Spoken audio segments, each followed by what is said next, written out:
Good evening, M-casters. Just wanted to show you what a box of crickets look like. This box has 1,000 crickets in it. They come in on these big crates like this, and then I take them out.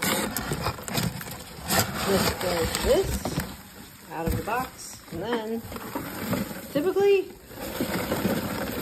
I pound the bottom of the box.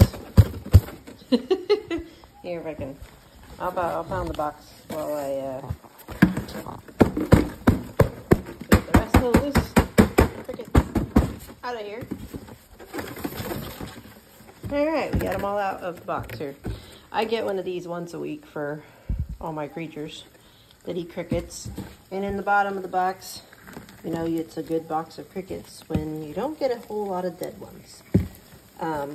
Typically, then I end up adding some veggies, because you gotta gut load your crickets. That serves as the water for my guys, but I also add a tray of just some cricket chow for them as well. Yeah, that's kind of, I just use an old blueberry tray to have makeshift food dishes. And then you want to make sure your crickets, when you get them, are upright. And I kind of make sure to stack them along the sides so the containers, it stays up like this. And that way the crickets live in the little egg carton houses here. And now see, they're out of the box and they are going to start eating and resting from their journey. I usually get these and I have them overnighted, so I order them and then they show up, you know, FedEx the next day.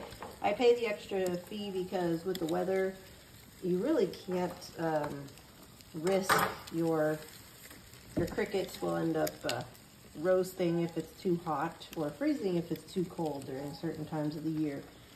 And yeah, this is a cricket container. This is, well, what I do is a cricket container. You can take any Tupperware container like this, add holes for air, and then I also have holes in the lid. And make sure you keep this clean.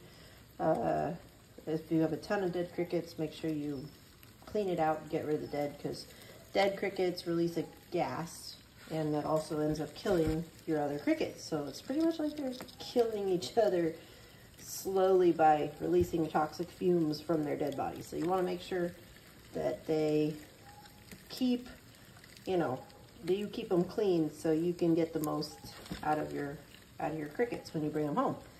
I would keep in mind, if you want to make sure your crickets stay clean, easiest way to do this and maintain is to have a second bin or a second cricket keeper. You know, some people use a little critter keepers because they don't keep as many crickets as I do.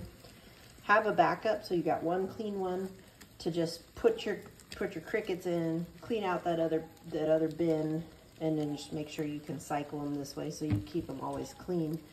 Fresh food.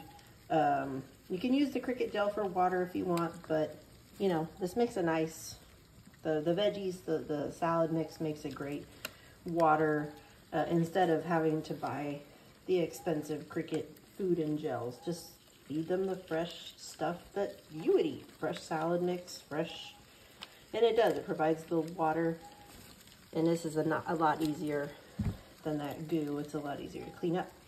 And there you go. That is how I set up 1,000 crickets. And this is kind of an impromptu video because I'm like, you know what? I think I'll just show people what 1,000 crickets look like. And here, in a bin. And here's the lid. Boop. Cricket bin's got some holes in the lid for air. Click, click. There you have it, M-casters. Have a good night.